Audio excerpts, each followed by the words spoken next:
Have you ever thought about where your produce comes from? Most grocery chains receive produce from various local and national farmers.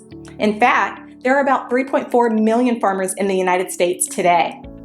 But of that staggering number, only 45,000 are Black farmers. At the Better Buggy, we are a proud group of Atlanta-based Black-owned farmers, selling produce locally and nationwide.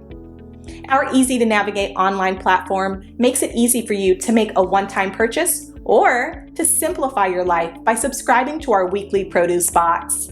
Whichever frequency you choose, you can order with confidence, knowing you'll receive 100% organic farm-fresh produce.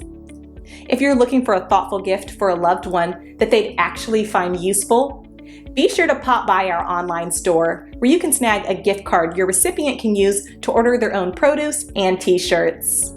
Ready to start supporting local Black-owned farms and making healthier food decisions?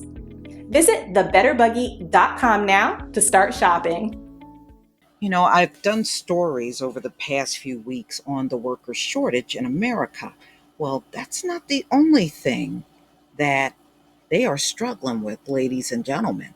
There's also a backlog of foreigners getting visas to work here. Okay. It is not as easy as you think. Remember, they had cut down on traveling and foreigners coming into the country back during, the lockdown. But now there is a need for these workers, and it's not easy for them to come into the US. They really can't come until they clear up this backlog. So that is an additional problem that they're having. So US companies heavily depend on many of these foreigners to come over here with visas and work, especially for seasonal type jobs. Well, they're not going to have that quite as easy this year.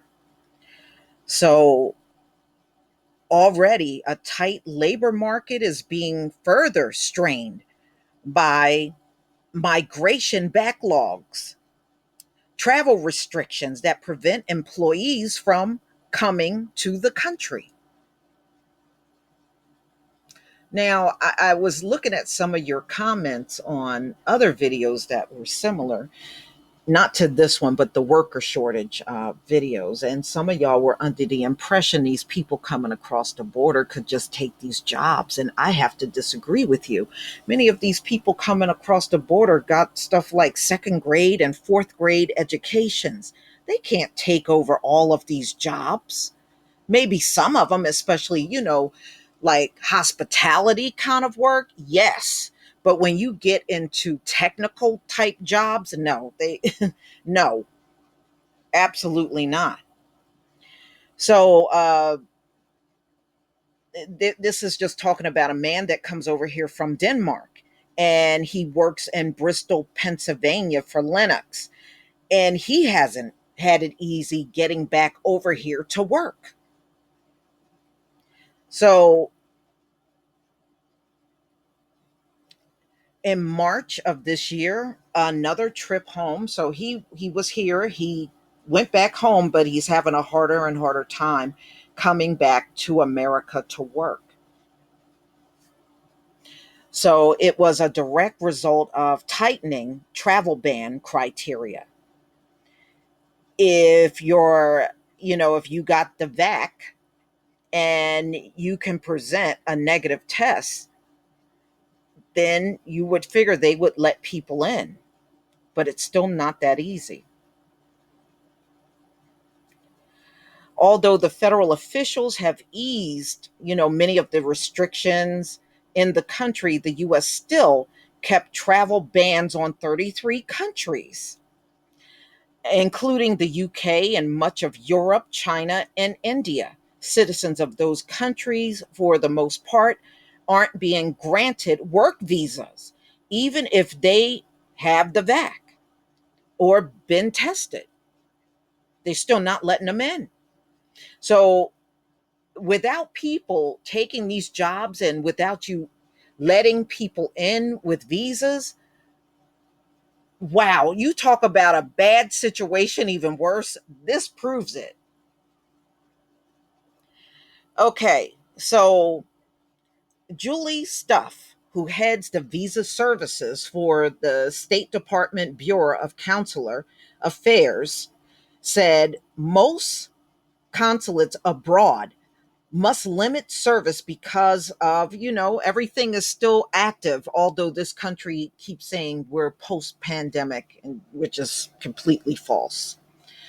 And the government is aware that reduced visa processing and limited grant of exemptions have caused disruptions.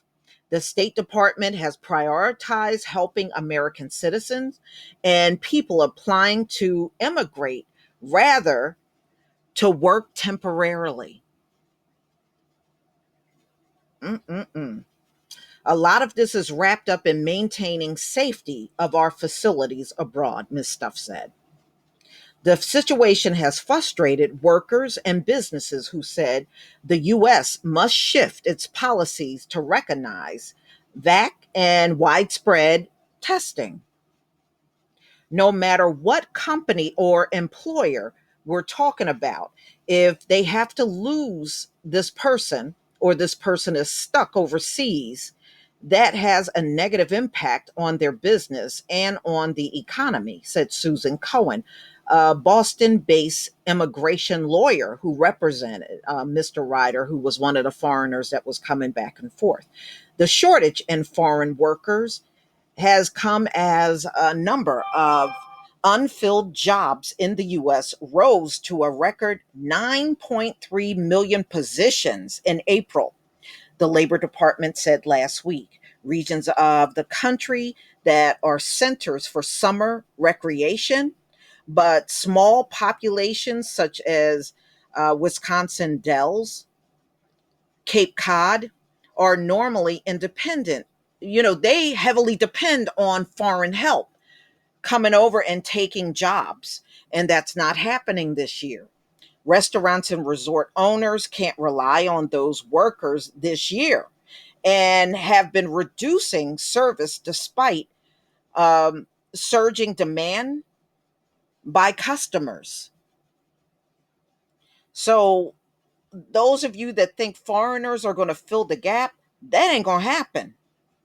Not according to this. It's not going to happen. So they're right. This is economically, man, this is a killer for America economically. And they speak of an amusement park, which is normally open all summer long. And they're saying that the park have to now be closed 2 days a week because they don't have enough people to work in the amusement park. And a lot of those jobs were filled by foreigners. Not this year. So, y'all, things are not going smoothly for America. And like I said, I see this as a long term problem. I don't believe this is going away anytime soon. The job situation here, whether it's American citizens not applying for jobs or quitting and resigning rapidly, or foreigners not being able to get visas and they're waiting, and chances are they're not going to be able to come over here in 2021 because of the backlog. Please tell me what you think. Please leave your comment and subscribe. Don't forget to hit on the notification bell, and I'll see you on the next video. Peace, family.